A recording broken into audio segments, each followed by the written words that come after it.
Fala aí galera, sejam muito bem-vindos ao canal, meu nome é Vandan. E hoje galera, eu vou dizer pra vocês galera, que tem fundo imobiliário muito barato. A galera tá comendo mosca, cara, vai se arrepender depois vem a choradeira, depois vem a galera dizendo que renda variável não presta, que eu nunca ganho dinheiro com esse negócio, mas é porque sempre compra na hora errada, compra quando não é pra comprar. Aí você me quebra. Quando é pra comprar, é quando ninguém tá comprando, e aí é difícil de tomar a decisão. Eu entendo, cara, eu já venho nessa há bastante tempo. Eu sei que não é fácil tu ir sempre no lado contrário da galera, mas nesse vídeo aqui eu vou mostrar para vocês como a gente está num excelente ponto de oportunidade para alguns fundos imobiliários, e em específico dois que eu vou falar aqui para vocês. Se vocês acharem pertinente o que eu tô falando, achar que faz sentido, vocês vão lá e compram. Se vocês já têm esses fundos na carteira, quiserem aumentar a posição, aumentem. Se vocês acharem que não tem nada a ver o que eu tô falando, só pegue o raciocínio do vídeo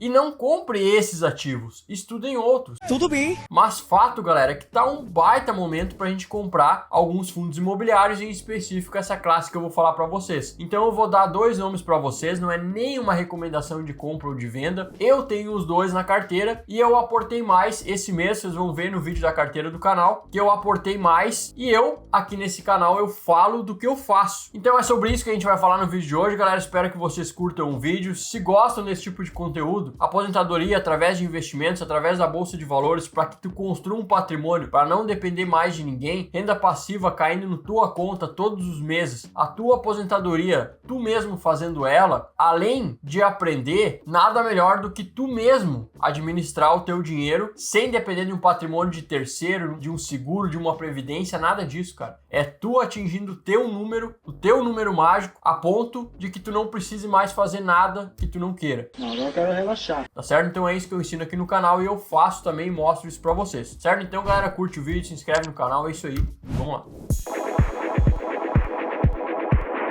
Então galera, como eu não gosto de enrolar, eu tô aqui com o primeiro nome já, o RBFF11. A classe de ativos que eu vou falar, eu já falei aqui no canal, mas eu vou falar de novo, porque a gente tá num bom momento de novo, tá? Então, a gente tem uma coisa chamada taxas do Tesouro Direto, que elas basicamente ditam o rumo da renda variável e da própria renda fixa, tá? Então, a gente tem aqui essas taxas, e eu mostro para vocês que você pode colocar ali taxas Tesouro Direto, que vai aparecer aqui os títulos do Tesouro e as remunerações que o Tesouro Direto, né, aquele título do governo, aquela renda fixa que o governo paga para você se você investir nela, tudo aqui para vocês verem. A gente tem vários títulos, olha só, todos os IPCAs estão acima de 6%. O que isso quer dizer? Esse aqui é o título de renda fixa mais seguro do país. Então, se esse título aqui está pagando muito, historicamente, para efeito de comparação, IPCA mais 6 praticamente ganha de toda a renda variável, tá? A média da renda variável. Caracas. Então, é uma remuneração muito alta e o dinheiro, ele vai para esses títulos. E aí a galera não compra fundos imobiliários, a galera investe menos em CDBs, investe menos em LCIs e LCAs, porque a oportunidade já não é mais tão boa fora daquilo que se tem de mais seguro no mercado. Então, aqui paga muito, para que a gente vai correr risco em outro lugar? Então, enquanto essas taxas do Tesouro tiverem altas, não tem jeito. A cota do fundo imobiliário não vai subir. Esqueçam. Ah, Evandro, então por que tu tá me falando para investir em fundo imobiliário? Primeiro, que essas taxas aqui, elas não vão ficar altas assim para sempre. Não tem jeito disso aqui ficar, porque é o governo pagando um juro muito alto sobre a própria dívida. Então, é do interesse do governo que essa taxa caia para ontem. O problema é que o governo não tá fazendo a coisa certa para que essas taxas caiam. Isso aqui é variável, assim como a nossa renda variável, que a gente investe em fundos imobiliários e ações, aquela cotação é variável. Essas taxas aqui são variáveis, elas mudam todos os dias, cara. Todos os dias essas taxas mudam. Então, conforme essas taxas aqui caiam, o outro lado vai subindo. Automático, é um mecanismo, cara. É assim que funciona. E para efeito de comparação, eu vou mostrar aqui para vocês a cotação desses fundos imobiliários no período de 5 anos. Olha só a gangorra louca que é. Essa mesma cota do RBFF11, que hoje está custando R$61, já chegou a custar 110, cara, 111. Mas isso lá no baita pico, né? Na média, essas cotas aqui, se fosse puxar uma média, elas variam entre R$72, que é mais ou menos ali o valor patrimonial dela, né? O valor patrimonial ali é R$ 65 por cota, mas não quer dizer que não possa subir mais. Muito pelo contrário, os fundos imobiliários só estão abaixo do valor patrimonial quando a economia está ruim, quando essas taxas do tesouro estão muito altas. Então olha o upside que tem para quando essas taxas de juros caírem. O que tinha aqui em 2019, 2020, que essa cotação desses fundos estava tão alta assim? Descubra. Cara, 111 para hoje está 61. A gente pode olhar aqui nas taxas do Tesouro Direto, no histórico de taxas. Isso a gente pode olhar aqui no site do Banco Central, onde a gente tem o histórico da Selic. A Selic lá em 2019, ela estava 5,5, 4,25, 3,75. Em 2020 chegou a bater 2% a Selic. Hoje a gente está em 10,5. O que tinha de diferente de 2019, 2020 para hoje é só a Selic. Ponto. A Selic e o momento econômico que o país vivia, claro. Mas a Selic é o retrato do momento econômico que o país vive. Vocês me entendem? Porque se a Selic estava 2% naquele ano, é porque a Selic podia estar 2%. Tava tudo corroborando para que o governo não precisasse pagar tanta remuneração em cima das suas taxas. Beleza? Por quê? A dívida do país estava controlado, se passava mais credibilidade para que o investidor gringo colocasse o dinheiro aqui. Naquela época tinha um governo de direita, tudo isso ajuda. Não estou defendendo o governo, estou defendendo o que o governo fez na época para que a Selic caísse. Entende? Então agora a gente não tem nada em mãos para defender o governo. Não tem. O governo só faz cagada, a dívida tá alta, o governo jogando dinheiro na economia, o PIB tá crescendo, mas é dinheiro público inchando, inflando a economia. A hora que essa torneira fechar, a gente vai ver que não foi feito nada para que a economia do setor privado aquecesse o país. E aí a gente vai ter empresas mais fracas, porque os impostos subiram e não se criou meios para que o setor privado crescesse. A hora que fechar a torneirinha do dinheiro público, o nosso PIB desaba. Ixi, Maria! Então esse crescimento ele não é sustentável. Não é. Eu lamento dizer para vocês. E isso o investidor gringo, ele percebe. Isso o Banco Central, ele tá vendo. Então, se Selic não cai, o governo tem que pagar um prêmio maior para que o investidor coloque o dinheiro aqui. E isso faz com que as taxas do tesouro fiquem tão altas. E essas taxas estando altas, a renda variável não sobe. O valor das empresas ficam amassados e ninguém investe em fundo imobiliário porque o tesouro tá pagando muito. Simples assim. Essa é a lógica do mercado. Então, Selic baixa. Nós tínhamos um RBFF11, que hoje está custando R$61, custava 110, 111, 108.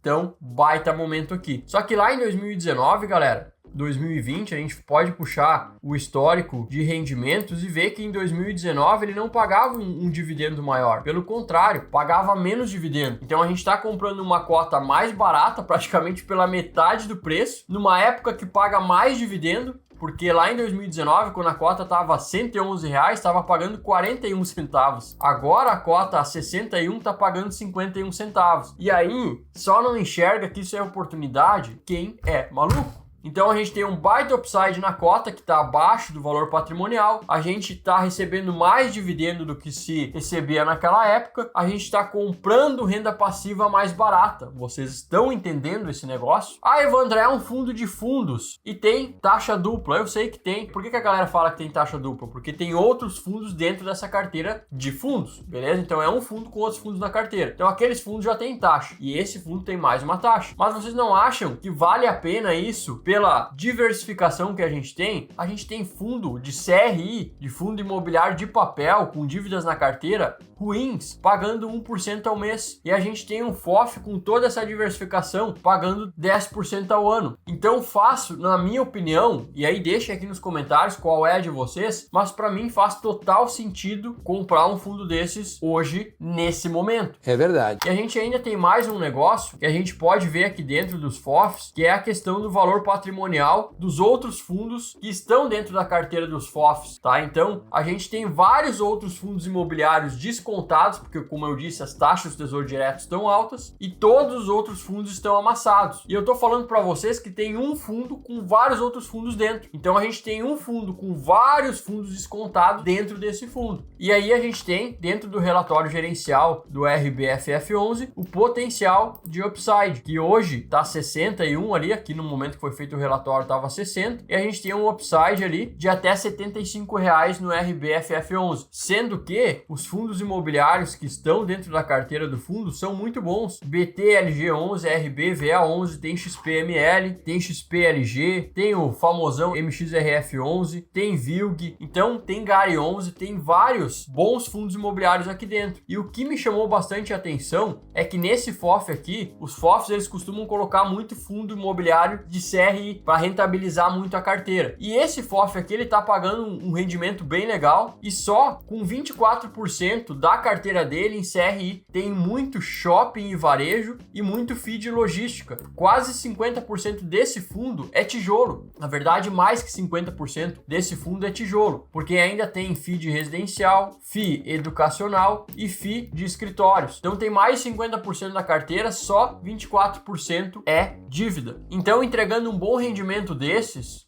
com a cota descontada, será que não é uma oportunidade? Ah, Evandro, pode ser que ele vá cair ainda, porque ele chegou a bater R$60 aqui em 5 anos. Mas vocês vão ter que concordar comigo que isso aqui está muito mais para uma oportunidade com uma baita margem de segurança do que a chance dele voltar a cair aos 60 e poucos. Pode acontecer? Pode, mas está muito perto da mínima de um ano, que é de 52 semanas. Então é um bom fundo imobiliário. Esse RBFF11 eu não tenho na carteira, estou pensando em colocar, mas eu já tenho 3 FOFs na minha carteira. Eu tenho o KFOF11, o HFOF11 e o BCFF11. O BCFF11 hoje eu não compraria, tá? Ele é bom, mas tem outros mais contados e melhores, com uma carteira melhor no meu ponto de vista. Esse RBFF11 é muito bom. O HFOF11 é esse outro que eu quero mostrar para vocês, que também é um fundo de uma boa gestora, é da Red, tá quase na mínima de 52 semanas também, assim como o RBFF11 tá próximo. Esse aqui paga quase 11% ao ano. É um fundo imobiliário que eu já tenho há bastante tempo, já me pagou mais de R$1.000 de rendimentos. E quando a gente for puxar o de 5 anos, a gente vai ver que ele já chegou a custar R$121 em 2019. E hoje ele paga 63 centavos de rendimento. Quanto ele pagava em 2019? O que eu digo, galera, relembrar é vida, né? Relembrar é vida. 2019 teve momentos que ele deu uns picos bem legais aqui, chegou a bater 1,30, 1,40, mas ele também pagava 54 centavos, 75. Aqui provavelmente teve muitos não recorrentes no meio. Vamos puxar ali 2020 para ter uma base melhor. 2020 ele pagava 70, 67, pagava até um pouquinho mais que agora, 7 centavos a mais. Mas se vocês forem puxar a cota que hoje está 76, chegou a estar 120, 111, na maior parte do tempo mais perto de R$100 do que de 70, também é uma baita oportunidade. Se a gente for ver no relatório gerencial desse FOF aqui, ele também tem uma baita chance de upside, de 70 para 92 seria o upside que a Red prevê aqui. Claro que é uma previsão da gestora, mas a cota patrimonial dele é 76, então ainda está muito descontado frente a um fundo imobiliário que paga muito rendimento. E a carteira de fundos dele tem 41% CRI, já tem mais do que no outro. Então é muito provável que o outro que tem mais tijolo suba mais do que um que tem CRI. Então é legal essa questão dos FOFs. A única coisa que a gente tem que prestar atenção às vezes é se o FOF não tem muito CRI, porque se estiver muito concentrado em um determinado segmento, ele deixa meio que de ser um FOF, ele vira basicamente um fundo de CRI. Aí tu pode comprar um fundo de papel, meio que perde o sentido. Então esses dois, galera, eu gosto muito. Vou dar um terceiro aqui para vocês de brinde, que também tá muito descontado e eu tô comprando. Eu ia falar só de 2, mas eu vou falar 3, porque esse aqui também, ele tá na mínima histórica e ele é um fundo da Kinea, cara. É um FOF da Kinea. Então a Kinea ela faz maravilhas aí. Todos os fundos imobiliários da Kinea são excelentes fundos imobiliários. E se a gente for puxar o gráfico do KFOF, também, galera, é uma monstruosidade o desconto que a gente tem hoje da cota. Olha só, lá em 2020 tava custando R$110 a cota. Hoje paga 75 centavos. Quanto ele pagava lá em 2020? Vamos dar uma olhadinha. Relembrar é viver. E lá em 2020 ele pagava 45,54 centavos. Outro exemplo que pagava menos dividendo no passado, quando a cota estava muito mais cara do que agora. Então, galera, o que eu estou falando aqui para vocês é basicamente a chance que a gente tem na mão de comprar renda passiva, de se aposentar de forma mais rápida, comprando coisas baratas e recebendo mais renda passiva do que a gente pagava mais caro antes. Então, são atalhos, são momentos que a gente tem que correr contra a manada. Eu sei que tem excelentes oportunidades em renda fixa, mas a Selic e o CDI não vão estar pagando essa maravilha para sempre. E a renda variável é o contrário. Quando os títulos de renda fixa caem, é a renda variável que vai te levar para cima. E aí você não vai mais achar aqueles preços bons comprando renda passiva a qualquer barganha, ganhando 1% ao mês. Isso vai terminar. vai terminar. Não espere! 1% ao mês a gente consegue só com uma Selic alta e muitas vezes só em fundos de papel, que é mais arriscado. Com essa diversificação toda, comprando bons fundos de boas gestoras, cara, é difícil, é difícil. Então eu tô comprando tudo que eu posso agora, diversificando, com paciência, estudando, mas não deixa passar esse momento, cara, não deixa. Se não é esses ativos, procura outros. Tem muita coisa descontada, mas não deixa de seguir investindo nesses momentos que são os melhores. Tá certo, galera? Então era isso aí que eu queria passar para vocês hoje. São 3 FOFs excelentes, 2 deles eu tenho na carteira, teria tranquilamente o terceiro, mas eu já tenho 3. Então eu não concentro demais a minha carteira em nada, nenhum segmento é 100% bom e que eu gosto, que vale a pena colocar todo o meu dinheiro, eu diversifico em vários. Então é assim a minha forma de investir. Se vocês curtiram o vídeo, por gentileza, deixem o teu like, não esqueçam de se inscrever. Isso aí, galera.